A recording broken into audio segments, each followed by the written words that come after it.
What comes to your mind when you hear the word gamification? Perhaps a Game Boy, an arcade, or maybe a computer-based game? Or are you still clueless? If you are, that's okay because we're going to explore about gamification today. We'll be exploring about how gamification can be a leverage for customer engagement in this digital era. This video will be divided into 3 sections. The first one is what is gamification, followed by the pros and cons of gamification, and what should businesses do in regard to gamification. We will also be giving examples of our experience with gamification every once in a while, so please make sure to keep watching. Without further ado, let's start with the first section. What is gamification?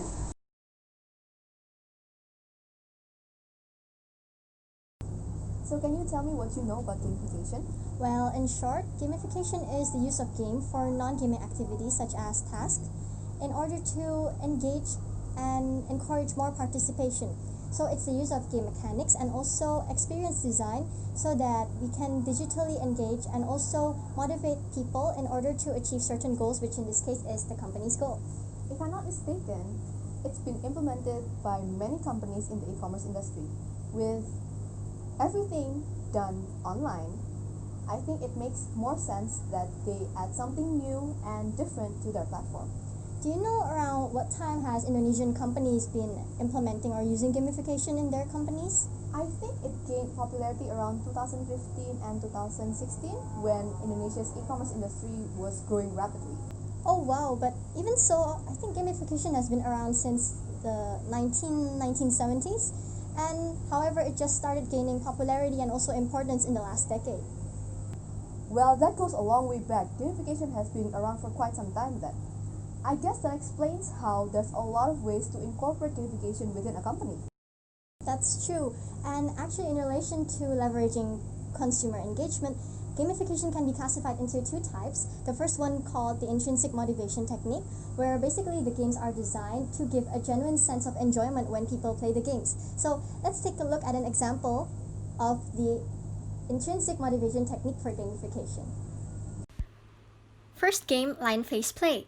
It is an interactive feature released by Line Communication app back in April 2018, allowing its users to play games through Line's in-chat video calls using augmented reality. So we are now going to play a game from Line, which is called Line Faceplay game. So Sheila, I will call you right now.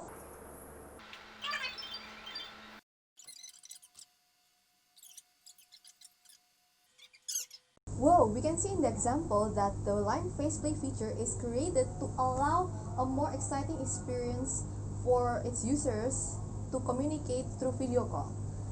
Instead of a plain video call, they can actually have more fun because they can battle each other using facial expressions and movements. I agree, especially with the surge in the number of video calls made due to being used for various purposes like chatting with our friends or just casually talking with them. I think that the feature adds more value. So let's move on to the second type of the gamification technique, which is the extrinsic motivation technique. Basically, games in the extrinsic motivation technique are played due to its function, which is to gain rewards or obtain rewards. So now let's look at an example played by Sheila.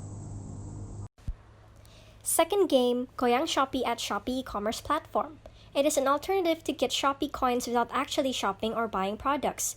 Just by shaking their phone, Shopee Shake can give additional coins for its users.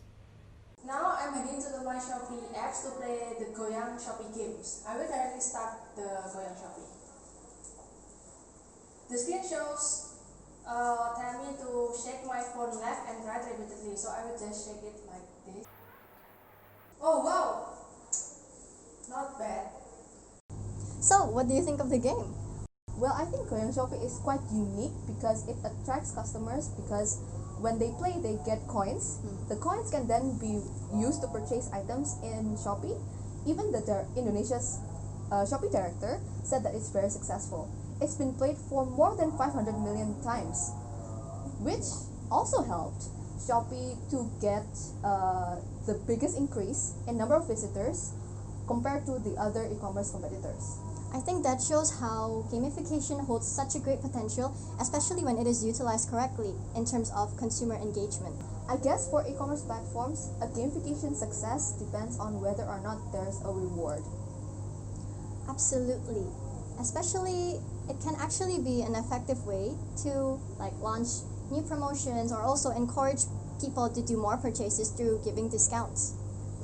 That's true. And I think because we're done with explaining what gamification is, we can hand this over to our friends that played earlier in the games to discuss the second section, which is the pros and cons of gamification.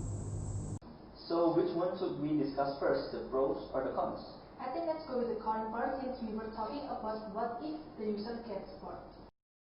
Okay, alright. For me, in my opinion, the first con would be that the users could get bored easily. I mean, like when we play for so long, I believe that we will get bored, especially when the game itself uses an extrinsic motivation, meaning like the game will not reward us anything. I think it is easier to engage the customer engagement through giving them incentive like offering rewards when they play games. Not only that, creating a game is not an easy task. A company cannot just create games in one night. It's not like you snapping your fingers and suddenly a successful game is created. Yeah, you're right. You're very right. For the second con, it would be for their developing costs. Don't you think so? Yes, of course, because game development takes a longer time to develop compared to the traditional games. Not only that, to ensure that the game is fun and not boring, each phase of the design is processed. And alternatives such as everything from the start, like explaining the concept to the stakeholder, then create a storyboard, then create the design, and then developing and testing, all of this needs to be carefully planned and also executed. Yeah, like what the games that we played earlier, I think that they use advanced graphics and also animation. I mean, like the way we play, when we move our heads, like the game can detect our face, and with those advanced graphics and animation, it will result in more additional costs in terms of money and also time. Don't you think so? Yes, of course. I think all of this relates to the difficulty of creating a good design. And as you know, creating a good design is not easy because when you make a games or activities like that, you want to make sure that the games is effective or not. Ineffective gamification can result in a bad impression of the company. Yeah, if you have a bad impression, it will create a long-lasting bad reviews. But however, from the game that we play, I think that the game runs very smoothly. I mean, like there is no bugs, no lags. I mean, like it is exciting and it delivers a clear message. In my opinion, gamification for a company can be a double-edged sword in terms of the company itself. I agree with that. And move to the next con, which is the execution difficulty of gamification. With poor execution, it will make consumers and also users have less interest with the game itself and also our company. It means like when your design value doesn't match with the consumer value, it will and doesn't deliver the clear message toward the consumer. So there is zero in interest value for the consumers. Yeah, so basically it just result in waste of money, loss of audience, and bad impression towards the company. So next, we're going to talk about the pros of the gamification. And so for the pros, I think there are four main things that we should highlight. The first one is that with a good proper gamification, it can engage customer interest. Right. Games and activities make more meaningful experience for the user compared when you just scrolling down or just clicking next. And one of the example is like Shopee. Yeah. Shopee can attract new users with their games like Shopee Tanam, Shopee Goyang, and also Shopee Candy. And the way they attract new users is by letting the users to invite new players so that they can be a part of the game. With that being said, I guess that gamification can also allow the companies to make a measurable engagement through seeing who's handling the information, who's sharing the social media, and who's redeeming their rewards on the games and many more. So what is the second pro then? For me, gamification clearly brings a competitive and playful elements, especially toward business marketing strategy. When there was no fun before, now there is fun. And for example, we can see from the Instagram filter feature in Instagram, and let's try the Instagram filter right now.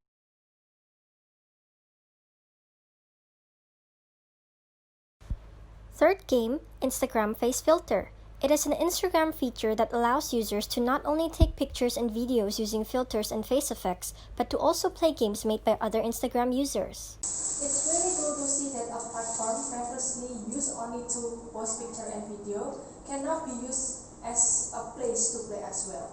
With that said, another pro would be it could help marketers to innovate and also improve their product and also service system. Another example would be the Nike Plus application. Basically, Nike Plus allows the users to know how much mileage did you run and also the location that you run. With the collection of data, it could help Nike itself to create a new product range, and also it could help Nike formulate their digital tactics for the future. Now that we have already the 3 pro and cons each, let's move to the next point, which is what should business do?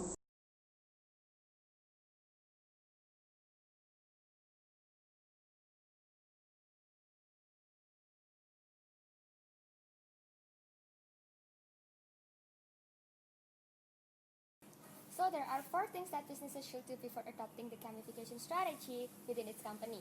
The first one is to define the firm's goal, objective, and audience. Having an understanding of what the firms are trying to achieve and convey within its game is very important, as it shapes the decision made for both its game contents and the elements. Moreover, knowing the audience is also necessary to create a game that suits to the market preference and expectation. In other words, the firm should not let that fun idea to become a runaway train from what the customers really need. The second one is to keep up with the customer's expectation.